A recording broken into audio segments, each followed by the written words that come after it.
Coming up on the program, police clash with looters in Johannesburg after June 30 nationwide anti-immigration protests. Chairman of the Nigerians in Diaspora Commission, Abike Dabiri-Rewa, extends her condolences to the family of the 21-year-old Nigerian student killed in Dublin. Plus, the Sudanese army claims to have retaken Kolbas, a strategic town near the Chadian border.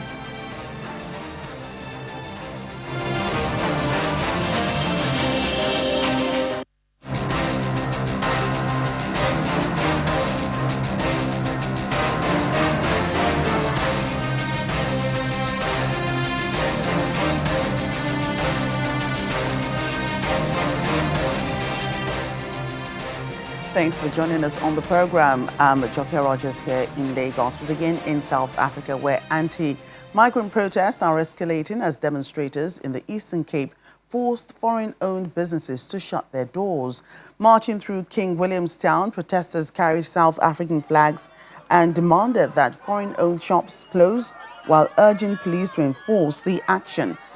The protest has also disrupted South African tenants who rent shops from foreign nationals, with many saying their livelihoods have been caught in the middle of the standoff.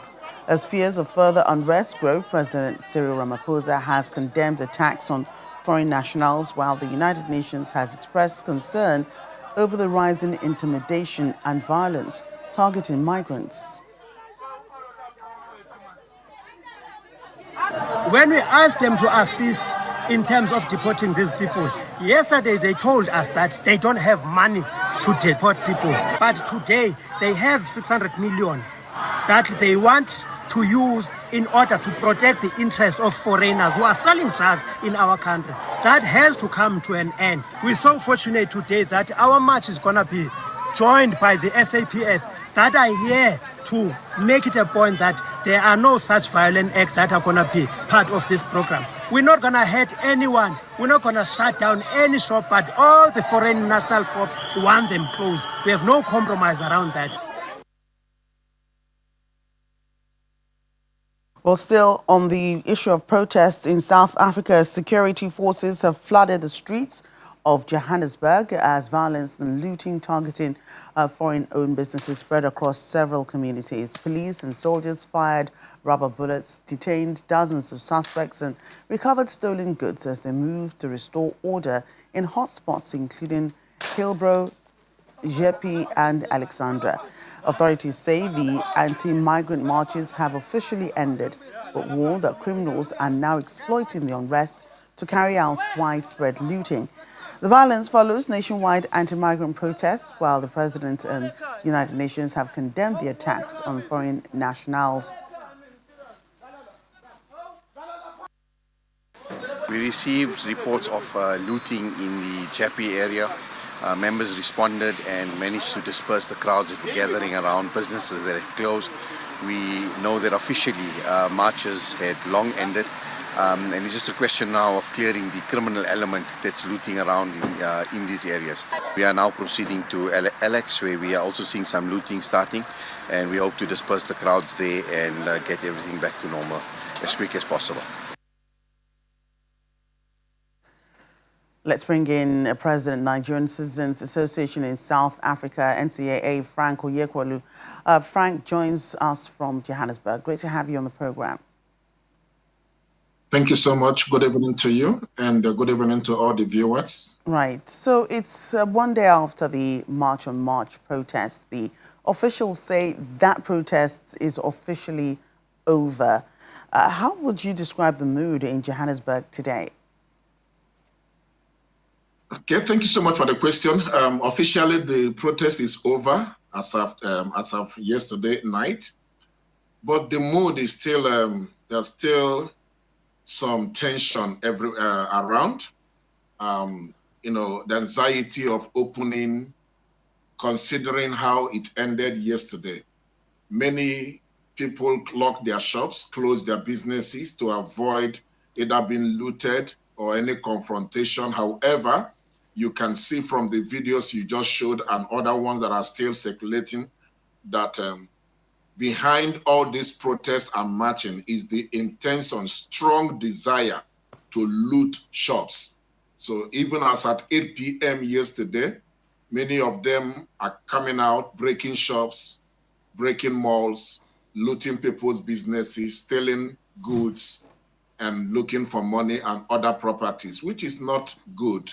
And as a result of this, some shops are open today, but some are also gradually monitoring the situation, not willing to open, hoping that they will study the environments, especially those in the hotspot area, before they can open their businesses or shops.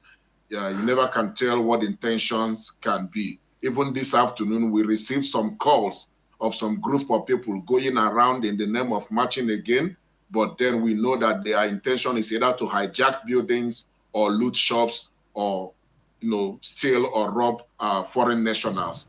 But we are in stable contact with the police authorities to alert them on any situation currently going on. Right. Did you witness any of the struggles the foreign nationals were subjected to, during this looting process? Were any shops of any Nigerians, attacked? What's happening where you are?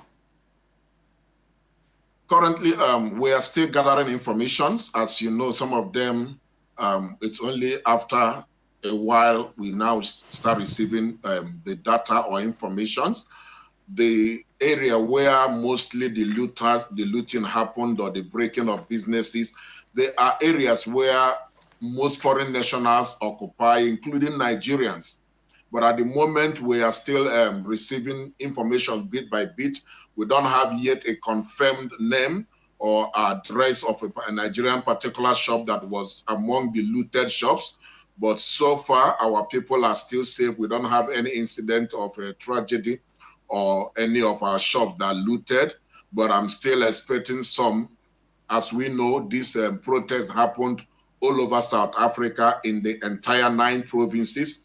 So it is bit by bit, we are reaching out to provincial executives and chairmen of all our organizations to confirm to us the situation on ground, what is happening with our people, if any of Nigerian shop businesses, home is vandalized or looted in the course of this recent protest. So we are still gathering information, but currently we don't have any data yet.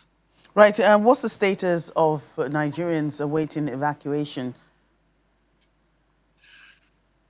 We want to thank the government. We received confirmation today. If you be aware that on Monday a flight left here, arriving in Nigeria yesterday, being Tuesday, and as of this afternoon, we have received the confirmed information that another flight is arriving tomorrow to evacuate about 271 of our nationals. And to that, we thank the federal government for the quick intervention and safely evacuating our people, especially those that are vulnerable, women and children, that some of them that are already sick.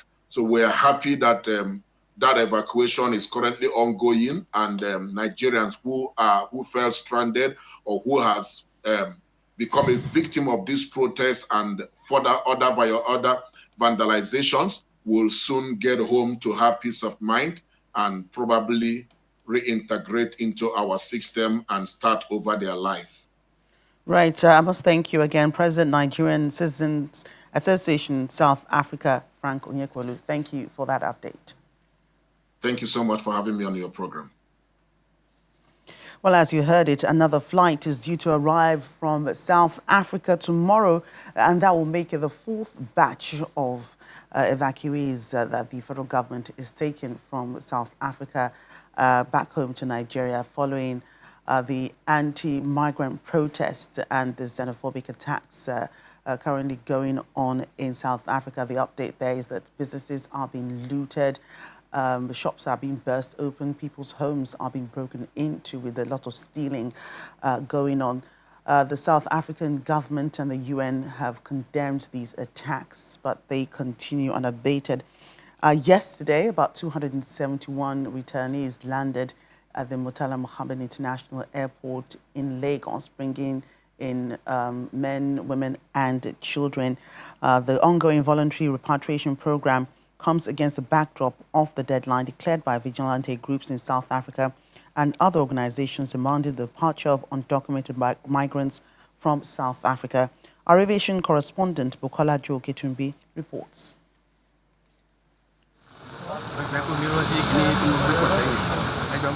After a 6-hour journey from South Africa, the Air Peace aircraft finally taxis onto the apron. A few government agencies like the Ministry of Humanitarian Affairs and the Nigerian Immigration Service were on hand to receive 271 returnees. We are all hoping that it doesn't get worse than it is now.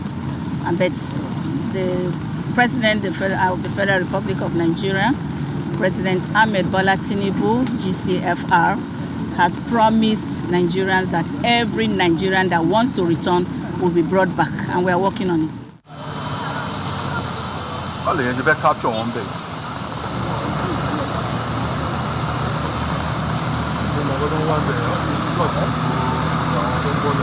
Many recount terrifying experiences, describing how violence and insecurity forced them to abandon their adopted home.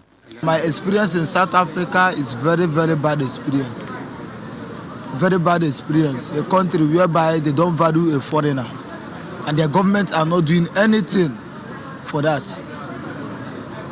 South Africa see Nigeria like a piece of trash, and which is very bad, because I know how many of their how many they are investing here in Nigeria, and it's very, very bad. There are a lot of our brothers who started this process and they couldn't make it yesterday. They killed the guy yesterday with stick for no reason, and their government, when we reported to police, they couldn't do anything.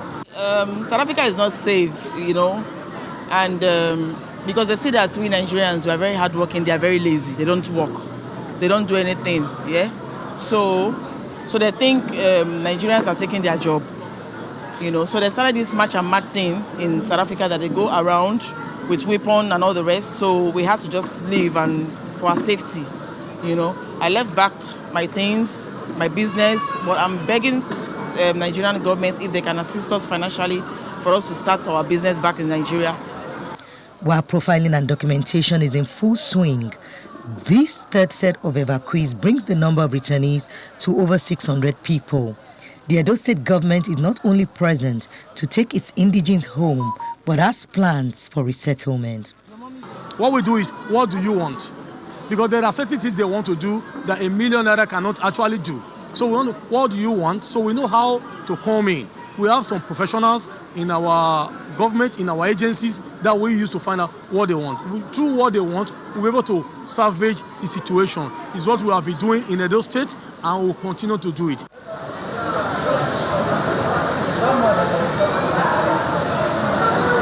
From here, after facing the profiling and screening, they will be taken home to their final destination by the National Emergency Management Agency.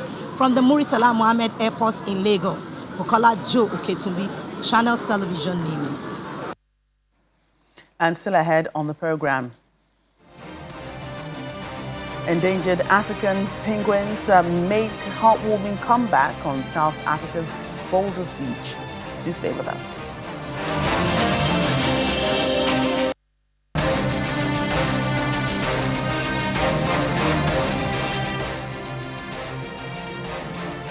Welcome back. The federal government of Nigeria has expressed deep sorrow over the death of a 21-year-old student, Kayum Balogun, in Dublin, Ireland.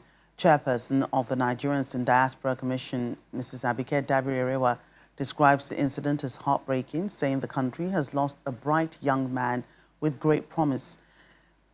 Mr. Balogun, a third-year computer science student at Maynooth University, was remembered as peaceful, hardworking, and ambitious. Mrs. Dabiri-Erewa has called for a thorough and swift investigation by Irish authorities to ensure justice is served, while reaffirming NIDCOM's support for the family and other Nigerians living abroad. The tragedy struck southern Egypt after a motorized tricycle plunged into a canal, killing 9 children and leaving 2 others injured.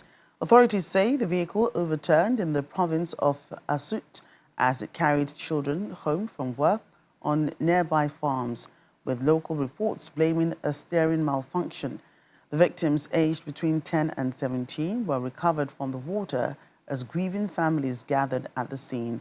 Following the deadly crash, officials have ordered new safety measures along the canal as Egypt continues to grapple with the high toll of fatal road accidents. Well, Sudan's army says it has scored a major battlefield victory, retaking the strategic town of Koblos near the border with Chad. The military says its forces, backed by allied armed groups, seized the town after fierce fighting with the Rapid Support Forces, though the Rapid Support Forces has not commented on this claim. Koblos sits on a critical supply route in West Darfur, where fighting has intensified as both sides battle for control of border corridors. The war, now in its fourth year, has claimed tens of thousands of lives, displaced millions, and fueled what the United Nations describes as the world's largest hunger crisis. Meanwhile, the United Nations has strongly condemned a deadly ambush in South Sudan that has killed 5 humanitarian workers and left 4 others injured. The attack targeted a clearly marked humanitarian convoy in Jonglei State, with several civilians also reported killed or wounded. The UN says attacks on aid workers are a violation of international humanitarian law and is calling for a swift investigation to ensure those responsible are brought to justice. The organization adds that 29 humanitarian workers and contractors have been killed in South Sudan in the past 6 months alone, highlighting the growing dangers faced by those delivering life-saving aid. And just in South Sudan, wanted to flag that we are deeply saddened by the killing of 5 humanitarian workers whose convoy, operated by a local partner, was ambushed yesterday in Duke County in Jonglei State. 4 others were injured and several civilians were reportedly killed or injured. We and our resident humanitarian coordinator, Ramanthan Balakrishnan, in strongly condemning this attack. Our colleagues tell us that their convoy was clearly marked as a humanitarian convoy. Attacks on humanitarian workers are unacceptable and violate international humanitarian law. We call for a prompt investigation and for those responsible for this heinous attack to be held to account. Since January, 29 humanitarian workers and contractors have been killed in South Sudan while trying to serve communities in need. Well, to the war against drug trafficking, there are growing concerns over the rising impact of illicit drug abuse in Nigeria, but stakeholders are clamoring for a positive change at an event to mark the 2026 World Drug Day. To this end, various activities were organized by the United Nations Office for Drug and Crime in partnership with the National Drug Law Enforcement Agency in parts of the country. Officials of the National Drug Law Enforcement Agency are joined by traditional and religious leaders at this meeting to commemorate this year's International Day Against Drug Abuse and Illicit Trafficking. The theme for this year's celebration is the World Drug Problem, Persisting Issues, New Challenges and Innovative Responses, highlighting the concerns of the impact of drug abuse in the country. Students contribute 40% of the people that abuse drug. Youths contribute 20.9%, but commercial drug drivers, over 80% of them abuse drug. Then I tried to correlate this commercial bus driving with the accident rate in Nigeria. Look at it here. The accident rate in Nigeria in the first quarter of 2026, there were 1,347 deaths from 2,720 accidents. There is nowhere in the world that you have this rate of accidents. Since the inception of this administration, Her Excellency, the First Lady of Kebbi State, Hajiya Zainab Nasir Idris Kaurangandu, has been at forefront in campaign about drug abuse in Kebbi State. Across the various commands of the NDLEA, officials of the agency used the occasion to highlight efforts to tackle the challenges of drug abuse. 198.815 kg of cannabis sativa were seized. 15.3 2.47 kg of psychotropic substances were seized, totaling 209.162 kg. For the fact that we are fighting this drug, we didn't want to limit ourselves to the arresting alone. We go after their property and funds. And within the period, we were able to seize 2 houses, 2 motorcycles, and 1 under accord. This issue of insecurities, that's one of the biggest challenges. And the forest border, the forest border situation in Kebbi State also contributed to the challenges we are having. And, we can't have it all. We are collaborating with other sister security agencies, and, we are making a progress. A total of 1,587 male and female suspects involved in various drug-related offenses were arrested during this period under review. Investigations were conducted in accordance with provisions of the NDLA Act and other relevant laws. We seized 486 rounds of 7.62 mm special ammunition, 12 rounds of 9 mm live ammunition, 3 locally fabricated pistols, and 2 pump-action guns.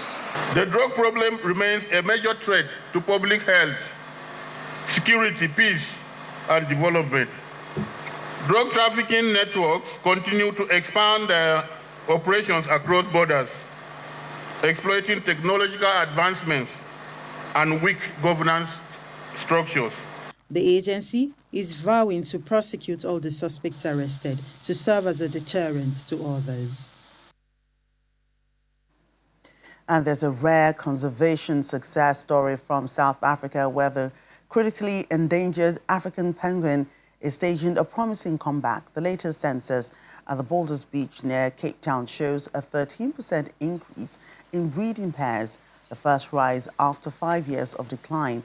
Scientists say 790 breeding pairs were recorded this year, offering new hope for the species with fewer than 10,000 breeding pairs left in the wild.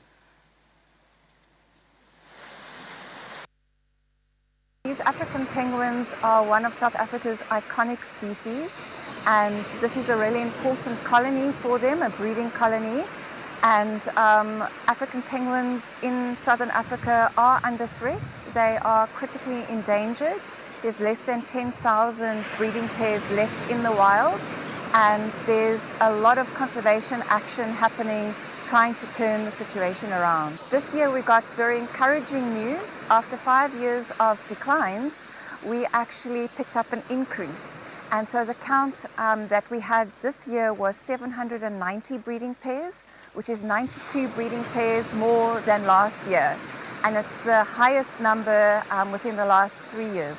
This Boulders area is really one of the areas where you can see African penguins in their natural environment. It's one of only 2 places where this happens, and we've got people from all over the world that come and see this iconic species, and it really shows the value of being able to see the species in the wild.